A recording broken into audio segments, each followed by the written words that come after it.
अगर आपका e rickshaw अचानक चलते चलते बीच सड़क पर रुक जाए तो इसकी वजह सिर्फ तकनीकी खराबी ही नहीं बल्कि मोबाइल ऐप भी हो सकता है। अब ऐसे ही चीनी ऐप्स पर केंद्र सरकार ने बड़ी कार्रवाई की है। सरकार ने उन ऐप्स को प्ले स्टोर से हटाने का आदेश दिया है जिनके जरिए ई रिक्शा को दूर से नियंत्रित या बंद किया जा सकता है। देश भर में चल रहे कई ई रिक्शा ऐसे सॉफ्टवेयर और मोबाइल ऐप से जुड़े पाए गए जिनका सर्वर विदेशों खासकर चीन से संचालित होने की आशंका जताई गई। इन ऐप्स के जरिए वाहन की लोकेशन ट्रैक करने के साथ साथ उसे दूर से लॉक या बंद करने की भी क्षमता बताई गई। इससे सड़क सुरक्षा, साइबर सुरक्षा को लेकर गंभीर सवाल खड़े हुए। चीनी ऐप का नाम कैसे काम करती है? सोशल मीडिया पर वायरल हो रहे इस चर्चित चीनी ऐप का नाम बैट बीएमएस है। जब वाहन मालिक ऐप में स्टॉप या लॉक बटन दबाता है तो ऐप एक डिजिटल कमांड जनरेट करता है। ये कमांड मोबाइल इंटरनेट के जरिए सुरक्षित क्लाउड सर्वर पर जाता है। ई रिक्शा के अंदर एक छुपा हुआ जीपीएस ट्रैकर और रिले मॉड्यूल लगा होता है। सर्वर से सिग्नल मिलते ही ये एक्टिव हो जाता है।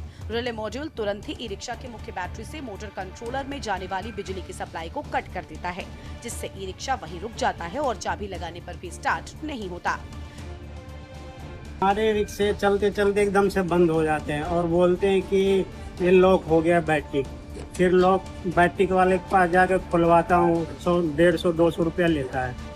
उसके बाद फिर अभी आके फिर बंद हो गए।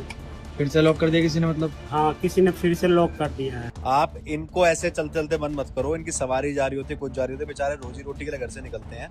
तो ऐप का नाम है BATMAS बैटमास। और अगर किसी को भी किसी का रिक्शा बंद दिखे तो आप प्लीज उसको बंद कर देना। सॉरी, BATBMS ये ऐप का नाम है। कोई रिक्शा धक्का मार के लेके जा रहा हो तो आप इस ऐप को डाउनलोड करके प्लीज उनका आप ऑन कर देना। आज हमने बहुत लोगों के ऑन करे रिक्शे। दिक्कत हो गई बताओ?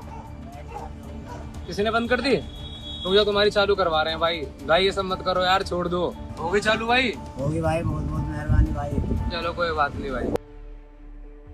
सरकार का कहना है कि ऐसे ऐप्स राष्ट्रीय सुरक्षा के साथ साथ आम लोगों की सुरक्षा के लिए भी जोखिम पैदा कर सकते हैं। इसी को देखते हुए संबंधित ऐप्स को गूगल प्ले स्टोर से हटाने के निर्देश दिए गए हैं। साथ ही ई रिक्शा निर्माताओं और संबंधित एजेंसियों से भी ऐसे सॉफ्टवेयर की समीक्षा करने और सुरक्षित विकल्प अपनाने को कहा गया है।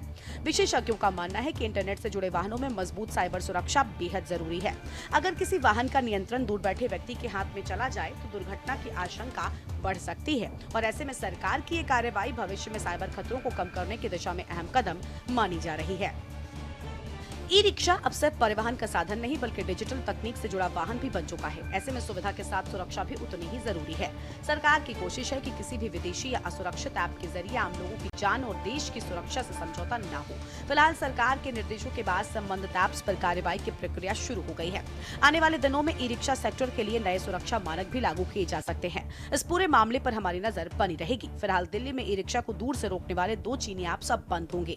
केंद्र सरकार ने बैट बीएमएस, ईपॉच इयॉन और लॉजिसी ऐप्स नाम के इन ऐप्स को ऐप स्टोर से हटाने का आदेश दे दिया है। सरकार ने शुक्रवार को कहा कि उसे ऐसे 3 ऐप के बारे में पता चला था और उन्हें ऐप स्टोर से हटा दिया गया है।